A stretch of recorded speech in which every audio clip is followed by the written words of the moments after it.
And that brings us to the wrap up.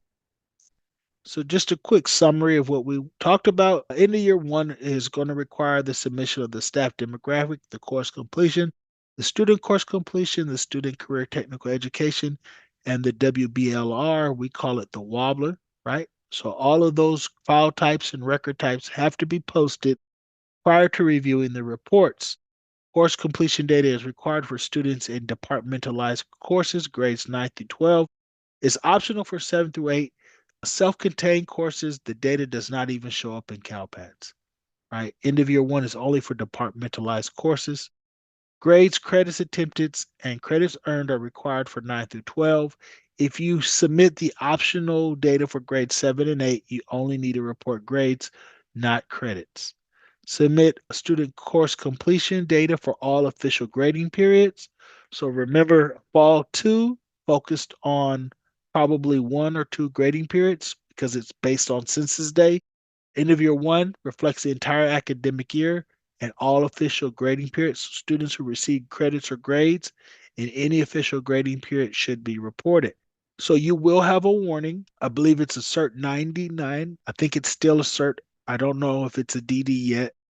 And it's a warning though. And if you don't report student course completion for a student that was enrolled, it will trigger. However, there's always students who come and go real quickly. They may be there a month, they might be there a few weeks. They're not there for an official grading period. It's perfectly normal for this warning to trigger on these students that are highly transient or had short-term enrollments because they weren't there for official grading period. So you just want to be aware of that. LEAs should identify CTE participants by submitting the student course completion. Remember, the students enrolled or the students who have completed credits and grades courses that are submitted in the course section that are not completers are going to be by default participants. And then the student career technical education record must be submitted to identify completers. Simply submitting the capstone courses in the course completion record will not identify those students as completers. It is very deliberate. You have to submit the SETE record. Again, a reminder, EOY1 data is used for DataQuest, the California School Dashboard, and EdData. And then federal government, high profile legislation, the Individual with Disabilities Education Act, Carl Perkins, the Civil Rights Act, Migrant Exchange Network also uses end of year one data. All right. And then as far as the impacts of not certifying end of year one, it's going to affect the school dashboard. It can hinder your ability to get the CTE incentive grant for those not grades 9 through 12. Also could impact your Carl Perkins funding. So you want to be aware of that, among other things. And then we have suggested milestones, right? We've highlighted in red, very big, very bold, the zero error milestone date, right? If you have zero errors and you submitted all your data, the chances of your success for end of year one in particular, improves drastically, right? Not just certifying, but certifying accurate data. Again, submitting your data, having zero errors 2 weeks prior to the deadline is ample time to disseminate and have the reports reviewed.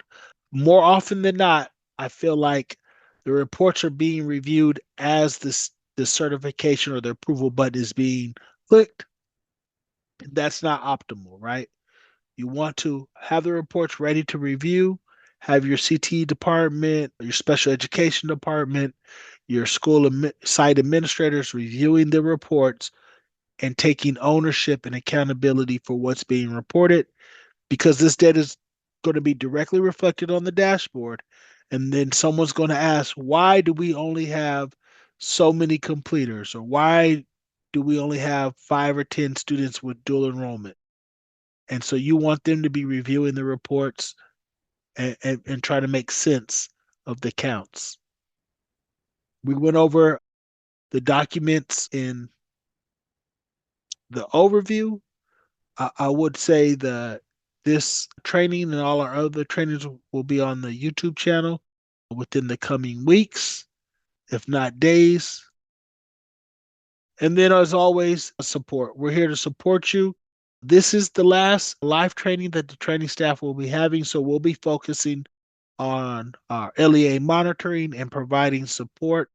So, we have, the next 2 months to really work hard into having zero errors and all the data submitted. So, as always, the best method is to contact the service desk so that your ticket can be routed to the person who could best help you. And then we do humbly ask you to provide us with a survey. You guys are very quiet. So I'm interested, personally interested to know if we met your expectations, we were a value to you or a benefit. So please complete the survey. The link is in the chat. I'm sure Marshall placed it there. And then last but not least, we always like to say thank you.